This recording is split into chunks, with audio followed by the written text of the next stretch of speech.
Start from the beginning. Life begins with crying, not metaphorically. Literally, freshly born, screaming like it already read the terms and conditions. That's the first rare but common problem. Existence shock. Advice, even though you might ignore it, apparently breathing helps. People keep doing it for decades. Suspicious, but effective. Childhood is marketed as simple, which is interesting because childhood includes being yelled at for things you genuinely didn't know were wrong. You're broke, but it's not your fault. You just are. You want things. You can't afford things. You learn early that money is important, but nobody explains how it works. Rare but common issue, financial anxiety before knowing multiplication. Advice: ask questions early. Adults hate it, which usually means it matters. School starts. Now your value is measured by letters, by which, of course, I meant grades. You're told these years shape your future. No pressure. Just decide your entire life before your brain finishes loading. Homework exists. Nobody knows why. It's just tradition. Advice: do enough to survive. Perfection is optional. Sleep isn't. Teen years arrive aggressively. Your body changes without consulting you. Your emotions go from zero to lawsuit. Logic clocks out. You're expected to be mature, responsible, and confident while your brain is still trying to figure out playlists. Everything feels urgent. Everything feels personal. Nothing is permanent, but it feels like it is. Advice: write things down.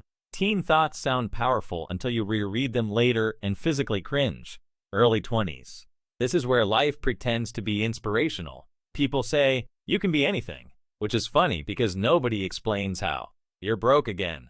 But this time, it's your fault. Allegedly. You choose degrees, jobs, paths, people. Half of it based on vibes. The other half on panic. Rare but common issue. Comparing progress with people who lie online. Advice: unfollow aggressively. Peace is cheaper than therapy. Mid-20s. You either have a job or a business. If it's a job, you trade time for money and call it stability. You attend meetings that could have been emails. Emails that could have been silence. Advice: learn one valuable skill deeply, then fake confidence. That's how careers work. If it's a business, you trade sleep for hope. You answer messages at hours that legally shouldn't exist.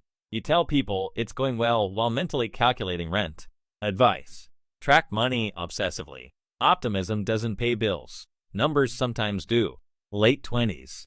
Life stops asking questions and starts sending invoices. You're tired, but not tired enough to rest properly. You're busy, but not always productive. You start caring about chairs, and silence, and groceries. Rare but common issue. Feeling behind while doing objectively fine. Advice: measure progress in skills, not milestones. Milestones are decorative. 30s. Your body files complaints. Your knee clicks. Your back negotiates. Sleeping wrong becomes a lifestyle choice with consequences. You don't chase excitement anymore. You chase calm and decent digestion. Trauma feels expensive. Peace feels luxurious. Advice: stretch. Seriously, it's not optional anymore. It's maintenance. 40s. You've learned enough to stay quiet on purpose. You see problems coming from far away. You still can't stop them, but now you're emotionally prepared. You carry responsibility like a background app, always running, always draining. Rare but common issue, being strong without anyone noticing. Advice: schedule rest. Waiting for it to happen naturally is a scam. 50s. Life finally explains itself. Immediately after, it introduces joint pain. You stop proving things.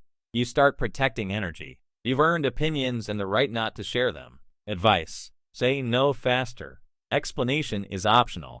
And through all of this, there's one constant problem nobody applauds: self-control. Following rules, not reacting. Doing the right thing quietly. Holding back words that would feel amazing for 6 seconds and terrible for 6 years. Advice: pause before reacting, not because you're weak, because chaos has terrible long-term returns. Life never stops adding unnecessary pains and aches. That part's consistent.